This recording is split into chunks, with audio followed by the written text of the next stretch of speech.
Well, so here in Kamloops, we've got our continuous improvement action plan that we had put forward to the Ministry of the Environment, and really it's focusing on our activities to build better cities. So we're looking at reducing fugitive dust, reducing our emissions from the plant, and also improving our fuel sustainability into the future. We're putting a concerted push here on site at doubling our biomass substitution of alternative fuel this year. So we're looking at moving more and more of our solid fossil fuels towards alternative fuels like biomass, Keurig K-cups, and pot bottle labels. Biomass is going to reduce the carbon footprint of the plant and improve our sustainability from a cost perspective on our fuels moving forward. Biomass has a lower carbon footprint than our regular fossil fuels like coal or petroleum coke.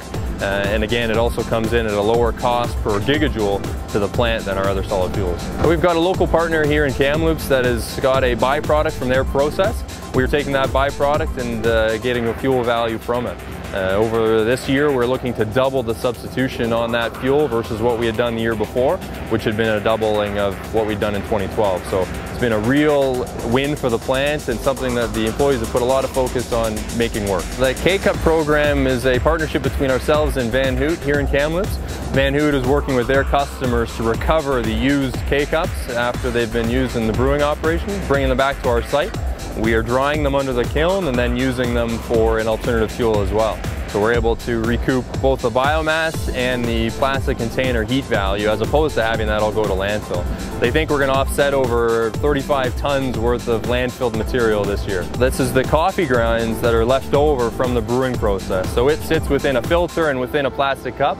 There's been no good way to recover that and keep it out of landfill besides using it in cement manufacturing. We think it's a great opportunity for the community to get involved in our alternative fuel program and in offsetting the emissions of fossil fuels. So we've got a bin located at our front entrance that the community can donate their K-Cups to as well. The goal is to bring in 70,000 pounds. We're looking probably over millions of K-Cups this year. Pop bottle labels is the third alternative fuel we're putting a real push on this year. So again, this is the leftover element of the pop bottles that once they go through a recycling process, there's no value to that piece. So usually it would get landfilled. It's an opportunity for us to divert material from landfill and to lower our fuel costs for the plant. We completed a project here on site during our shutdown to add a dust collector to our gravel bed filters. So this is the emissions point at the back end of our process.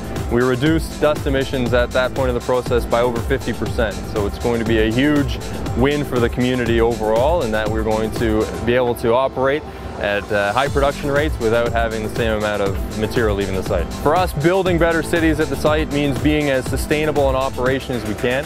So our continuous improvement action plan lays out the areas that we want to reduce our impact on the community, improve our cost sustainability as well. So I think we've got some great opportunities here on site, and we've executed well as a group. The community has given us some great feedback on the alternative fuels that we are using. So they like the idea that we're moving more to biomass and to other fuels that would otherwise end up in landfill, and reducing the amount of solid fuels, fossil fuels that we're bringing to site. So that has been a great win. We're also getting good feedback on the improvements that have been made to our emissions, and the dust collector that I spoke of is a great example of that. From an employee standpoint, they like to see the investments the company is making in the site, showing that it's a sustainable operation into the future. We've had a great year from a health and safety perspective as well as a sustainability perspective. It's been a terrific year to be a part of the Lafarge Kamloops plant.